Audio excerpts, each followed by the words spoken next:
कि कहमा में जन्मे प्रभु रामचंद्र कहमा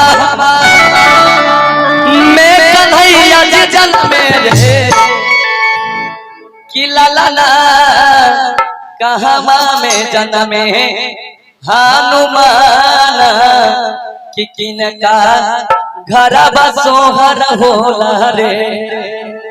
आइए कहेगा बाबा भैया कि कहमा में जन्मे प्रभु रामचंद्र कहमा में कन्हैया जी जन्मे रे। कहमा में जन्मे प्रभु रामचंद्र कहमा में कन्हैया जी जन्मे रे कि लाला कहमा में जन्मे हनुमान कि किनका घर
अयोध्या में जन्मे प्रभु रामचंद्र मथुरा में कन्हैया जी जन्मे रे।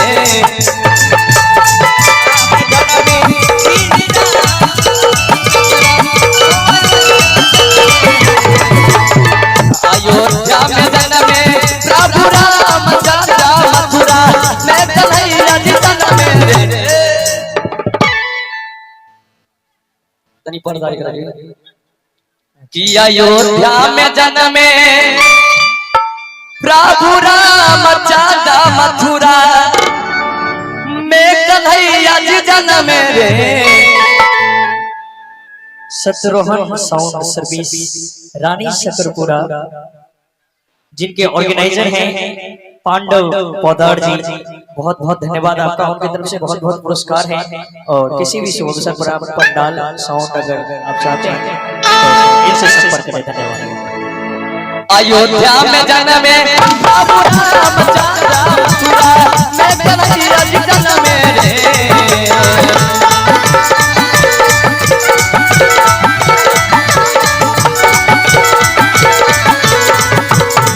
अयोध्या में जन्मे प्रभु रामचंद्र मथुरा में कन्हैया जी जन्मे रे।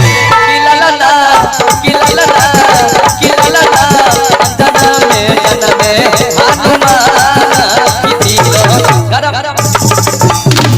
कि लाला पर्वत पे जन्मे हनुमान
आई हमारे भाई की तरफ से ढेर सारे पुरस्कार बार एक बार हमारे छोट भाई के लिए जोरदार ताली बजा दे भैया।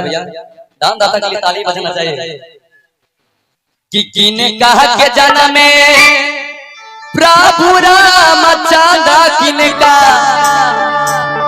के कन्हैया जी जन्म में रे कि लाला किने का के जन्म में हनुमान की दियो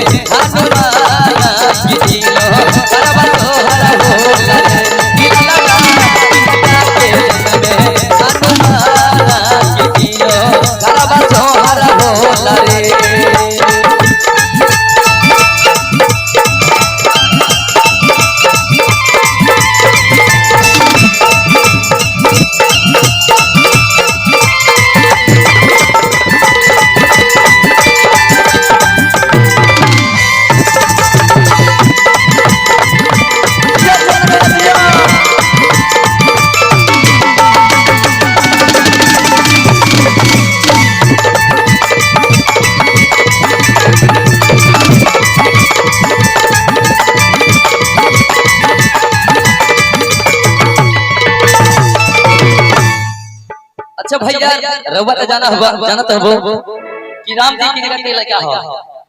राम जी किनका के लड़का हो जिकर के बोली भैया। राम जी किनका के पुत्र हो? हां दशरथ जी के। दशरथ जी बोले हमको लड़का रहे हैं अस्कर जी के।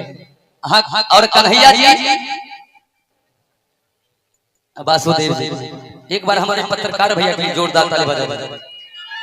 क्या बात है कि कौशल्या के जन्म में राम चांदा देवकी के कन्हैया जी जन्म में